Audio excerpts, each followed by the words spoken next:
Hey besties, and welcome back to my channel. I'm super freaking excited for today's video because not only do I get to talk about my top 10 reads of 2022, but because it is also a collaboration with my dear friend and dark romance connoisseur Heartless. Definitely check out her channel if you're after some dark smutty reads. Her recommendations are just so good. Freya has been a massive catalyst for my exponentially growing TBR this year, and I'm so excited to see her top 10 reads of this year so that I can get into them in the new year. So my top 10 reads of 2022 aren't actually all necessarily 5 stars. I'm very picky with my 5 stars, but I've sort of based my top 10 as books that I can like remember the most about and that have stuck with me since reading them. That probably makes no sense, and maybe by that logic they should all be 5 stars, but I don't know. These also aren't in any particular order except for one, which I will make abundantly clear is my very favorite read of this year. Yeah, here are my top 10 reads of 2022. First up is a book that I have spoken about a lot recently, and I'm not going to shut up about it anytime soon, and that is Hate by Tate James. This was my first experience with reverse harem, and holy shit, this book needs so much more fucking hype. It was absolutely amazing. I loved it so much. It gave me like all of the addictive feelings that I first experienced when I first picked up dark romance and mafia romance, and I haven't felt that shit since, so this was a really fun experience. I will be the first person to say that these characters are not perfect. MK can be really fucking irritating sometimes. I don't know, there's just something about her and the chaotic dynamic and everything about this series that just like scratches that itch, you know? Three guys also have every single stereotype covered. Cody is the flirtatious playboy. Steele is a super quiet but like secretly whispering dirty talk in MK's ear.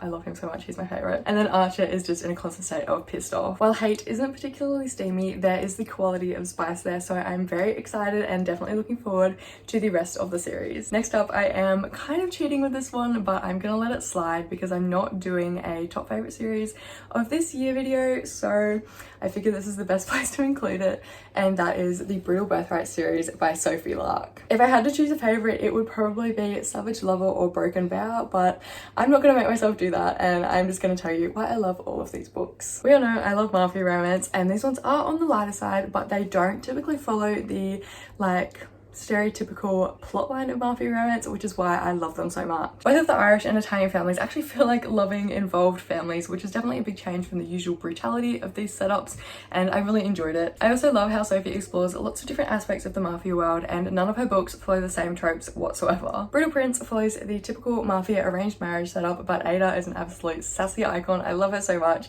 and Callum is just like this dependable hot guy, I don't know. Stolen Heir fits the whole kidnapper captive thing and also is a Beauty and the Beast retelling. And of course, Savage Lover with Camille and Nero. Oh my god, I love this one so much. It explores like a very Fast and Furious kind of vibe. I love it. Oh my god, and there's so much like drug culture and just Camille is such like a badass mechanic, and she cares about her family so much. Like her family actually melts my heart. I did tear up in this book. Oh my god, I think this one's my favorite. There you go, I said it, this one's my favourite, but I'm still going to talk about the rest of the series. Of course, Bloody Heart with the Second Chance First Love dynamic. Broken Vow has fucking cowboys in it. Are you kidding me? Raylan could sweep me away on his horse anytime. I literally love the whole reverse Grumpy Sunshine dynamic in this book. Rihanna is such a badass. I love her so much. And Raylan, like despite his little sunshine persona, he is like his dirty talk and just like, oh my god, I love him so much. He's just, I don't even know how to describe it. He's like perfect. And of course, Heavy Crown has the typical betrayal, forbidden romance aspect. All in all, I love this series so much. Sophie does such a good job of crafting the characters to really be individual and unique in their own way, and she really does make you love all of them. You can really see how they all fit together so perfectly, and oh my god, there's no third act breakups. That's like the best thing about Sophie's writing. I'm not gonna lie, I can't wait to start the Kingmaker series, but I'm probably gonna get so sad when I see the parents getting like all old and grey and wrinkly, because I am currently reading the Sins of Our Father series by Cora Riley, and it's actually making me so sad seeing the parents getting old and aging, and it's just like, oh my god, I can't deal with it. Anyway, yeah, I love Brutal Birthright so much, and if I'm gonna choose a favourite, it would be Savage Lover. Next up is a little bit of an interesting one. Trust me when I say I did not think this book was going to be in my top 10 whatsoever, but here we are. This is The Simple World by K.A. Tucker. Despite this read being closed door, it is by far one of the best character-driven stories I have read this year. It's honestly just phenomenal. When I tell you I could not see the last 20 pages through my tears, Oh my god, I was literally an emotional wreck at the end of it. Oh, and the closed door isn't like totally closed door. There's still heaps of tension. There's just not like a whole lot of description. I'll be honest, Jonah is kind of the standard grumpy towards the heroine and everyone loves him, but she doesn't know why kind of hero. I just still love him, but there is so much more to this story. The entire atmosphere of the constantly frozen small town, the found family and their like tiny little cluster of houses together and like having roast dinners together and like running just across their driveways to each other was so cute. And of course the repaired relationship between Calla and her dad Ren. Oh my god, they had so many cute moments between each other of just like bonding, and makes my heart melt. As soon as I finished this book, I had to order the second and the novella because I love it so much and I can't wait to start them. This wouldn't be one of my videos if I didn't talk about this book.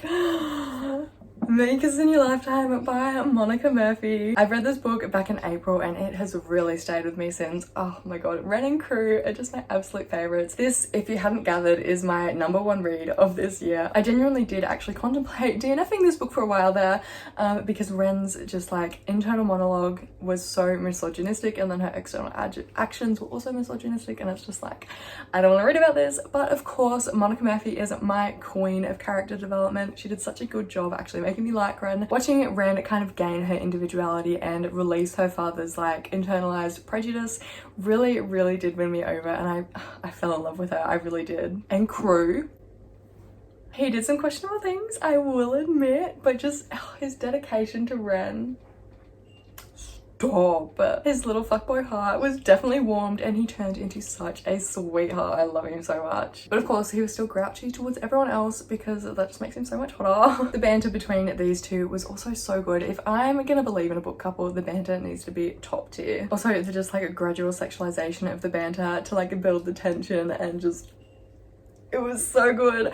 I feel like I can't even describe how much I love this book because I can't put into words. I feel like words aren't enough for me to articulate how much I enjoyed this book. Oh my god, and then the tension and the build up to the spice was phenomenal. They're just like, oh, they were so intimate and vulnerable. And anyway, yeah, I feel like I have said everything and nothing at the same time, but I love Ren and Crew so much. This was my favorite read of the year. Next, of course, is Underlock by Mariana Zapata, and let's just say she's done it again. I don't think I liked Dex until about 300 pages in. He was super hot, but holy shit was he an asshole. He was so unjustifiably rude to Iris. It actually made my lip like physically curl while I was reading, but he did redeem himself quite well. Kinda. I mean, he's probably only redeemed because he's fictional, to be honest, but that didn't stop him from being my favorite part of the story. It was so fun like falling in love with him simultaneously with Iris. The plot was also amazing, slow but like so good. Mariana always seems to nail the pacing for me, where it's like just slow enough that you're on the edge of your seat waiting for something to happen, but just quick enough that you're not DNFing. So yeah, I loved Underlock. I love the characters, I love the tattoo parlor gang, I love the like undertones of the motorcycle club, and of course Dex and his grumpy overprotectiveness. Up next for me is Icebreaker by Hannah Grace. I have a feeling this book is going to be amongst a lot of people's favorites this year, or on their most disappointing reads because BookTok can't be trusted. But I'm lucky enough that I did really enjoy Icebreaker. I definitely think the hype on this book is deserved. I loved the entire character dynamic between the whole friend group. There was just like a lot of college kid banter and fuckery, which is always a good time. And also the Puck Bunnies group chat gave me a good laugh a couple of times. The friend group was definitely overwhelming to begin with, but once I kind of like figured out everyone's standing and their dynamic and got to know each of the characters like on a more individual level to like our main characters, it definitely improved and I did end up falling in love with them. And of course I was in love with Nate. No, the motherfucking Hawkins, bro. That man is so fine. He just has so much golden retriever energy coupled with so much big dick energy. It's actually incredible. And of course, Stas and her grumpiness was the perfect complement to him. Also, the mental health representation in this book, we love to see it. I don't often see therapy representation in the books I read, and it's definitely something I want to see more often, and not just as like a cheap excuse for a character arc to show that they've grown, you know? Yeah, I really liked how kind of integrated Stas's mental health was into the plot, and like we actually saw her have a session with her, I think it was a psychiatrist, which was like so good, and I want more of that in books. I want like that to actually see the characters struggle and to like for them to get help, but like the struggle to keep going. Do you know what I mean? Like I want the characters to be shown gradually progressing and improving and actually dealing with shit. And yeah, Nate also really embraced Stas and her mental health and really actually helped her manage it at times, which I love to see as well. Because, you know, us mentally ill girlies, we need to see a light at the end of the tunnel. All in all, I loved this book. It was very lighthearted and had me giddy at times, and I had a really good time with it. Could it have been shorter? Yeah. Did I still love it? Yeah. Next up is a new to me author this year. This is Juniper Hill by Devney Perry. This is my favorite from the Eden series, and oh my god, I just love it so much. She really is the queen of small town romance. A quick plot summary: Memphis is a single mum who winds up living in the garage apartment that Knox owns. Knox is also a chef at the hotel where Memphis ends up working. I really fell in love with all of these characters so quickly. Memphis was an absolute angel and so resilient in working for a better life for her and her son Drake. And of course Knox. Woo! It was like the perfect mix of super duper grumpy but also like really caring and sweet. It made my heart melt when he showed up at Memphis's doorstep at like 3 AM to help her as Drake was in the midst of a tantrum. Oh my god. Grumpy men just being like so caring while keeping their scale fixed in place is just like my favorite thing ever. I also really loved the found family in this book. Memphis was essentially disowned by her family, and seeing her just fit right in with the Edens was honestly so heartwarming and did bring a tear to my eye. Next is another popular book this year. This is the Mindflex series by St. Abbey. I'm pretty sure every man and his dog has read this book recently, and for good reason. I always kind of knew I was gonna love this book just because the premise is like so far up my alley. I mean, come on, a serial killer and her FBI profiler. That's like such a good combo. I don't think you get much better than that. And if you have Rex, let a girl know. Of course, I loved the characters. Lana was just such a badass. How could you not love her? Literally going on a calculated murderous rampage to kill all of her abusers. She's an icon, she's a legend, and she is the moment. I also did love Logan, although I think his character was maybe a little bit shallow, but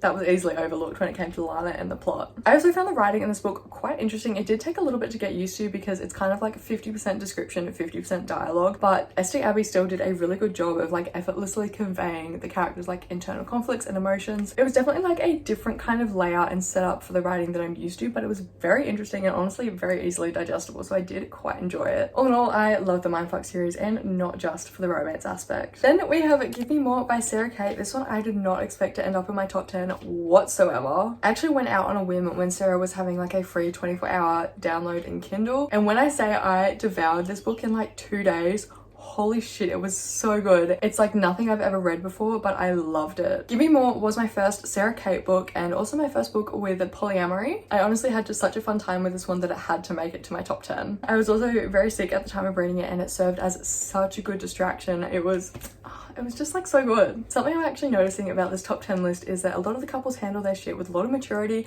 and if they don't, then it's because I was in the mood for a ton of angsty fuckery. And Give Me More is no exception to the trend on both counts. The three of the main characters, while hiding their feelings for most of the book, and understandably so, I feel handled the situation and the kind of changing dynamic between husband and wife and husband's best friend really well. I don't know, it just made the whole thing a lot more enjoyable, having the characters be quite mature in a like angsty situation. It was also really nice seeing Hunter kind of grow to accept himself and actually overcome a lot of his internalized homophobia. For a smutty book, this one actually had quite a lot of important underlying messages, which I really enjoyed reading about. And obviously the smut was good, but that's kind of a given. Last on the list is Heartless by Elsie Silver. I actually finished this book yesterday and decided quick smart that it had to make it to the top 10. Has 2022 been the year that I discovered fictional cowboys? Yes. Am I complaining? Absolutely not. As much as I loved Flawless, it has nothing on Heartless. To give you a quick summary, grumpy ranching Cade needs a nanny for his son for the summer, and in comes sassy, sunshine incarnate Willa. She winds up living with Cade and his 5-year-old son Luke, and the entire situation is just so perfectly adorable but also tension-packed. I absolutely adored the whole dynamic of all three characters, and Willa and Luke's relationship is just downright adorable. I also loved how Willa and Luke's kind of friendship developed before anything between Willa and Cade did, because it meant that like while Cade was trying to still be grumpy and like scowl at Willa, he just couldn't because she was so good with Luke. And of course there's like this big build up to him gradually smiling at her and laughing at her, and yeah, it's just really cute. Everything about this book was just so perfect to me, and it was really nice being back at Wishing Well Ranch and with the whole Eaton family. Oh my god, and Cade's dirty talk, let's just say there was only like 3 spicy scenes in the whole book, but they were definitely worth it, and they were long, like 3 chapters long. Okay, and with that, I have come to the end of this video, to the end of my top 10 reads of 2022. I adore all of these books so much, and I really hope you enjoyed today's video. Let me know down in the comments if you've read any of them and what your thoughts were. And of course, a huge thank you to Heartless for asking me to collab on this video. I had a lot of fun reminiscing about all of my favorite reads, and if you have not already checked out her channel, do that right now. I will link it in the description to make your life so much easier. I really encourage you to go and watch a bunch of her videos. And yeah, with that, thanks so much for watching. I really hope you enjoyed today's video. Don't forget to like, comment, and subscribe, and I will see you next time. Bye!